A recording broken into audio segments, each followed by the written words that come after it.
एक छोटे से शहर के एक छोटे से गांव में चिंटू नाम का एक लड़का रहता था। चिंटू एक आम बच्चा था जो स्कूल जाना और अपने दोस्त रवि के साथ क्रिकेट खेलना बहुत पसंद करता था। लेकिन उसका एक ख्वाब था, वो चाहता था कि उसके पास कोई ऐसी चीज हो जो उसे स्पेशल बना दे, जो उसे दूसरों से अलग करे। हर दिन स्कूल से घर आते वक्त वो अक्सर सोचता था कि ऐसा क्या हो सकता है जो उसे स्पेशल बनाए।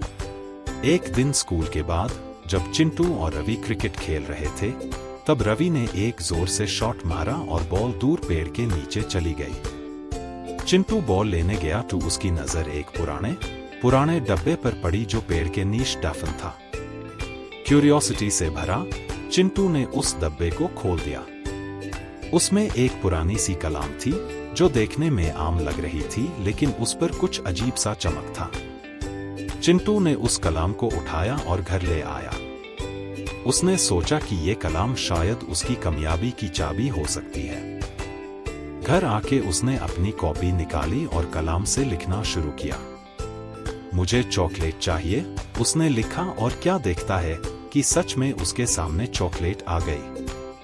चिंटू ने हैरानी और खुशी से भरकर वो चॉकलेट खाई और समझ गया कि उसके हाथ एक जादू की कलाम लग गई थी। अगले दिन स्कूल में चिंटू ने अपने दोस्त रवि को ये बात बताई। पहले रवि को विश्वास नहीं हुआ, लेकिन जब चिंटू ने लिखा एक आइसक्रीम और एक आइसक्रीम उनके सामने आ गई, तब रवि भी हैरान रह गया। दोनों ने मिलकर डिसाइड किया कि इस कलाम का इस्तेमाल वो सिर्फ इमरजेंसीज में करेंगे और किसी को इस बारे में नहीं बताएंगे। कलाम के साथ दिन बीते और चिंटू और रवि ने छोटी छोटी चीजों के लिए आईसी इस्तेमाल करना शुरू कर दिया। जब होमवर्क ज्यादा होता तो चिंटू लिख देता, होमवर्क हो गया, और सच में उसका होमवर्क कंप्लीट हो जाता। एग्जाम के दिन जब रवि को कुछ याद नहीं आता तो चिंटू लिखता, रवि को सब याद आ गया, और रवि को सब कुछ याद आ जाता। लेकिन कुछ दिन बाद चिंटू को लगा कि कुछ बड़ा करना चाहिए।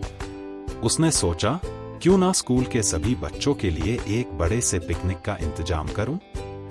उसने अपनी कलाम उठाई और लिखा, सभी बच्चों के लिए एक बड़ी पिकनिक। अगले दिन स्कूल के प्रिंसिपल ने अनाउंस किया कि सभी बच्चों के लिए एक बड़ी पिकनिक ऑर्गेनाइज की गई है। सब बच्चे खुश थे, लेकिन चिंटू के अंदर एक नया एक्साइटमेंट था। उसने सोचा, अब मैं कुछ और बड़ा कर सकता हूं। और उसके साथ ही चिंटू और रवि की एडवेंचर्स शुरू हो गई। लेकिन चिंटू को पता नहीं था कि ये कलाम उसकी जिंदगी को किस मोड़ पे ले जाएगी। इस नए सफर में चिंटू को बहुत मजा आ रहा था, लेकिन उसके मन में कहीं ना कहीं एक डर भी था। कहीं ये कलाम उसके और रवि के बीच मुश्किलात न खादी कर दे। अगले दिन क्या होगा, ये सोचकर चिंटू और भी एक्साइटेड था।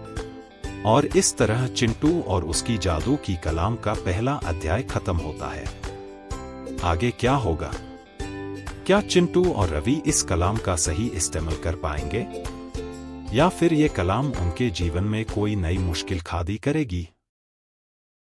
पिकनिक के बाद चिंटू और रवि को ऐसा लग रहा था जैसे उन्हें दुनिया की सबसे बड़ी ताकत मिल गई हो। जादू की कलाम के साथ उनका हर दिन एक नए एडवेंचर से भरा होता था। लेकिन एक दिन उनका टीचर मिस्टर शर्मा उन्हें लाइब्रेरी की सफाई करने के लिए बोलते हैं।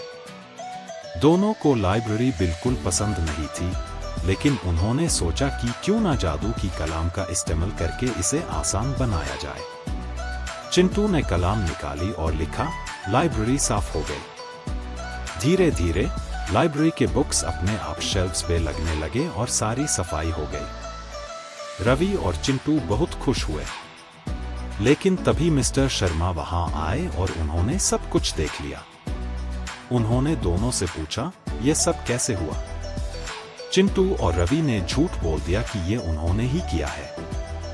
मिस्टर शर्मा ने उन्हें प्रिंसिपल के ऑफिस भेजा। प्रिंसिपल ने भी उन्हें दाद दी और सबके सामने उनकी तारीफ की। अब चिंटू और रवि को गिल्ट महसूस होने लगा। उन्होंने सोचा कि सच बोलना चाहिए, लेकिन फिर डर गए कि उनकी कलाम छीन ली जाएगी। उन्होंने डिसाइड किया कि अब से वो इस कलाम का मिसयूज नहीं करेंगे और सिर्फ अच्छे काम के लिए इस्तेमाल करेंगे। एक दिन स्कूल के एनुअल फंक्शन की तैयारी हो रही थी। चिंटू और रवि ने डिसाइड किया कि वो अपने क्लास के लिए एक अमेजिंग परफॉर्मेंस लिखेंगे। कलाम का इस्तेमाल करते हुए उन्होंने एक जबरदस्त स्किट लिखी और सभी को अपने मैजिक से रिहर्स भी करवा दिया। फंक्शन के दिन उनकी क्लास का परफॉर्मेंस सबसे बेस्ट था। उन्होंने पहला प्राइज जीता और सभी उन्हें हीरो की तरह देखने लगे। लेकिन जितना ही वो कलाम का इस्तेमाल करते, उतनी ही मुश्किलें बढ़ने लगी। एक दिन रवि ने सोचा कि क्यों ना इस कलाम का इस्तेमाल अपने घर की प्रॉब्लम्स सॉल्व करने के लिए किया जाए। उसके पापा का बिजनेस डाउन चल रहा था। रवि ने कलाम उठाई और लिखा, पापा का बिजनेस सक्सेसफुल हो गया। अगले दिन सच में उनके पापा के बिजनेस में अचानक से बहुत प्रॉफिट होने लगा। लेकिन फिर कुछ अजीब होने लगा। रवि के पापा का बिजनेस कॉम्पिटिटर जलने लगे और उन्होंने कुछ बैड इंटेंशंस वे लॉगऑन को हायर कर लिया। अनलॉगऑन ने रवि के पापा को धमकने और परेशान करना शुरू कर दिया। अब रवि और चिंटू को समझ नहीं आ रहा था कि क्या करें। उन्होंने रियलाइज किया कि हर प्रॉब्लम का सल्यूशन जादू की कलाम नहीं है। एक रात चिंटू और रवि ने डिसाइड किया कि अब वो इस कलाम का उसे सिर्फ सही चीजों के लिए और समझदारी से करेंगे। उन्होंने मिलकर प्लान बनाया कि कैसे रवि के पापा को बिना कलाम का उसे किए हेल्प किया जाए। उन्होंने सब फ्रेंड्स को इकट्ठा किया और मिलकर प्लानिंग और हार्ड वर्क से बिजनेस को सपोर्ट करना शुरू किया। धीरे धीरे उनके पापा का बिजनेस वापस ट्रैक पे आ गया। चिंटू और रवि को अब समझ आया कि असली ताकत उनकी अपनी मेहनत और टीम वर्क में है, ना कि सिर्फ एक जादू की कलाम में। उन्होंने सीखा कि जब तक हम अपनी हिम्मत और समझ का उसे करते हैं, तब तक हम किसी भी मुश्किल को पार कर सकते हैं। इस चैप्टर का अंत ये सिखाता है कि जादू से भी ज्यादा जरूरी है अपनी मेहनत और समझदारी। चिंटू और रवि को ये भी समझ आया कि हर चीज को आसान बनाने के बजाय हमें मुश्किलों का सामना करना चाहिए और उन्हें ओवरकम करना चाहिए। चिंटू और रवि ने अपनी जिंदगी के सबसे बेड लेसन सीख लिए थे। जादू की कलाम उनके पास थी, लेकिन अब उन्हें समझ आ गया था कि इसे कैसे और कब इस्तेमाल करना चाहिए। अब वो सिर्फ जरूरी और आची चीजों के लिए ही कलाम का उसे करते थे। एक दिन स्कूल में एक अनाउंसमेंट होता है। स्कूल में एक इंटर स्कूल साइंस कंपटीशन होने वाला था। चिंटू और रवि ने डिसाइड किया कि वो भी इस कंपटीशन में पार्टिसिपेट करेंगे। दोनों ने मिलकर एक इनोवेटिव प्रोजेक्ट बनाने का सोचा। उन्होंने सोचा कि क्यों ना एनवायरनमेंट कंजर्वेशन पर कुछ बनाया जाए। दोनों लाइब्रेरी में बैठकर अपना प्रोजेक्ट प्लान कर रहे थे, तभी उन्हें एक और पुराना डब्बा मिलता है।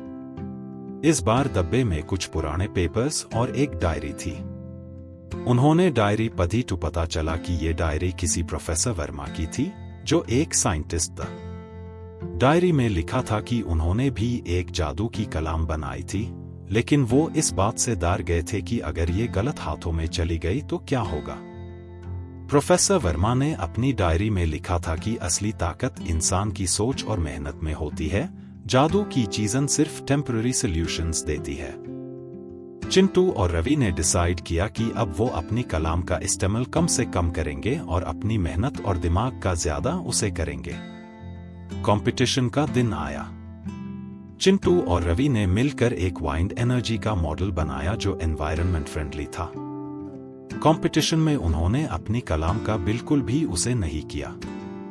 पूरे मेहनत और डेडिकेशन से उन्होंने अपना प्रोजेक्ट कंप्लीट किया और जजेस के सामने प्रेजेंट किया। जजेस उनके प्रोजेक्ट से बहुत इम्प्रेस हुए। उन्होंने पूछा, तुम दोनों ने ये प्रोजेक्ट कैसे बनाया? चिंटू ने कॉन्फिडेंटली जवाब दिया, ये हमने अपने दिमाग और मेहनत से बनाया है। जजेस ने उन्हें फर्स्ट प्राइज दिया और उनके प्रोजेक्ट को नेशनल लेवल कंपटीशन के लिए सिलेक्ट कर लिया। इस जीत ने चिंटू और रवि को समझा दिया कि असली खुशी और सैटिस्फैक्शन अपनी मेहनत से मिलती है, ना कि किसी शॉर्टकट से। अब उन्होंने डिसाइड किया कि वो अपनी जादू की कलाम को हमेशा के लिए छुपा देंगे ताकि कोई और इसका गलत इस्तेमाल ना कर सके। उन्होंने कलाम को वापस उसी पुराने पेड़ के नीचे दफन कर दिया जहां से उन्होंने आयसी पाया था। उन्होंने सोचा, ये कलाम हमारी जिंदगी का एक हिस्सा थी, लेकिन अब हम अपनी असली ताकत को पहचान गए हैं।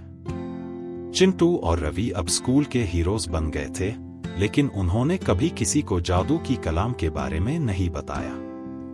उन्होंने सबको ये सीख दी कि मेहनत और ईमानदारी से की गई कोशिश ही असली कामयाबी देती है। इस तरह चिंटू और रवि की जादू की कलाम की कहानी खत्म होती है। ये कहानी हमें सिखाती है कि असली जादू हमारे अंदर होता है, हमारी सोच, हमारी मेहनत और हमारी हिम्मत में। अगर हम ये 3 चीजें अपने पास रखें तो कोई भी मुश्किल हमारे रास्ते में नहीं आ सकती। चिंटू और रवि ने ये बात अपनी जिंदगी में समझ ली और वो हमेशा के लिए अपने लेसन्स के साथ आगे बढ़ते रहे, नए चैलेंजेस फेस करते रहे और अपनी मेहनत से कामयाबी की नई ऊंचाइयों को छूते रहे।